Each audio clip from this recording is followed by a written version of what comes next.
Welcome to Time Warner Cable's exclusive coverage of the 2010 International Comic-Con. While you might be watching some of your favorite superheroes on our Movies on Demand, these guys are in line to see some of their favorite superheroes in real life. But we're going to skip the lines and I'm going to take you inside. We're going to find out what Comic-Con is all about. With over 100,000 people from all over the world, along with thousands of international exhibitors and vendors, all converging on downtown San Diego, the convention floor can look like its own small city. And with tickets for this year's con sold out last year, the San Diego Comic-Con is the place to be for your movies, TVs, comics, and so much more. When we started in 1970, we had a focus on comic books, fantasy literature, and actually movies. One of the first films we screened was a revival of Othello by, by Citizen Kane director, what's his name? Orson Welles. Orson Welles, exactly. And there's always been a film element, but what's happened in the last few years especially is we're starting to get a lot of big Hollywood talent, a lot of A-list talent. But comics still rule here. We have more comic book creators, publishers, and fans than any other convention in the United States. You guys have maybe thousands, probably different vendors and exhibitors. What are some of the things that people can actually expect from the Comic-Con experience? Well, again, every comic book publisher is here. There's game manufacturers, there's toy companies, TV networks and movie studios, comic book retailers, people who sell fine art, booksellers. There's about 1,000 exhibitors on the floor. They take up the entire convention center, and you can literally find something that'll, I think, pique anybody's interest. With so many things crammed into one convention, it's really easy to forget how it all got started. Comic books. And whether it's a medium-sized press like here at Dark Horse Comics, or the two big ones, Marvel and DC, Comic-Con has you covered. You can have a Green Lantern movie without a Green Lantern comic book. Absolutely, and Green Lantern's been a character for DC now. Honestly, there was one version from the 40s, we reintroduced him in the 60s, and we helped basically reinvigorate him in the last few years right now, and he's barely breaking out to be one of our top characters at this time. And really what he got, the big storyline you guys just did with him was the Blackest Night storyline too. He's kind of like, elevated to Superman and Batman status now. Yeah, and I think that's what's exciting. We always felt that Green Lantern had some real incredible potential. We've always believed him. He has a long history, has a long fan base, and this was really nice to see him start to break out in this fashion. Jeff Johns, who was the writer of Green Lantern since we reintroduced him in this Rebirth storyline that we did about 3-4 years ago, has really taken and really helped re-energize him for a brand new audience, and I'm glad to see people getting as excited about him as we are.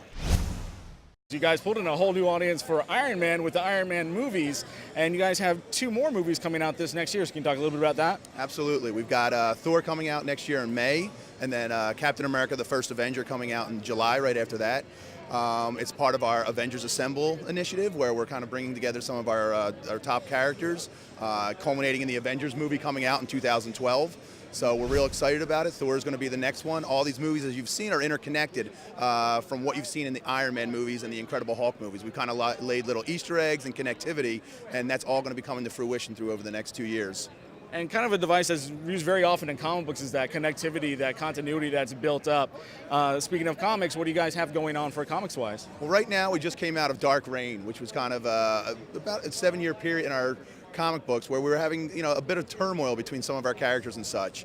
Right now we got the Heroic Age, which just started up, and it's more about heroes being heroes again, fighting the villains. There's still a lot of turmoil and fighting going on, but it's more the heroes teaming up together now and taking on the villains and then fighting for a better day.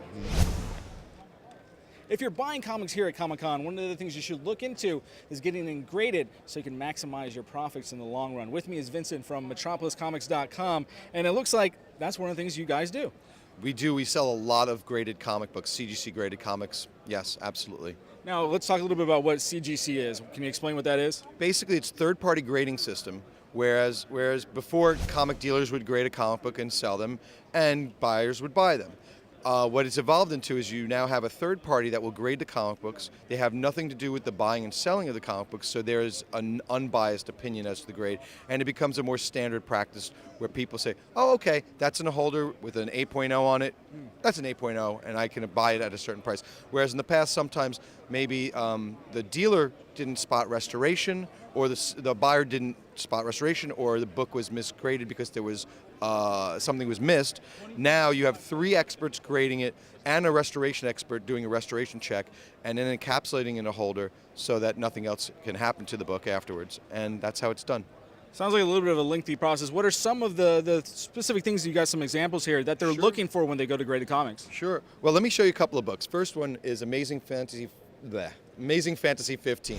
This is the first appearance of Spider-Man, everybody's favorite character, I think, right? That's my personal favorite. There you go. I knew it. So basically, with Spider-Man, this comic book, let's say, before CGC grading, or let's say even right now, if this wasn't in a holder, it would be very difficult for me to get the top dollar price on it. With it in a CGC holder, guys who have money that want to buy this comic book but don't necessarily know how to grade it very, very well will be more confident to buy this book in a holder, and they'll spend the $150,000 it would take to buy it. And to get a 9.0, you were talking about really almost mint condition here, no bent corners, no discoloration, what kind of things? Only very, very minor defects on the book. Comic-Con has something for everyone. New comics, old comics, the latest TV and movies, anime, and superheroes. And if you want to get your superhero fix, check out Time Warner Cable's exclusive Movies on Demand with all kinds of superhero goodness.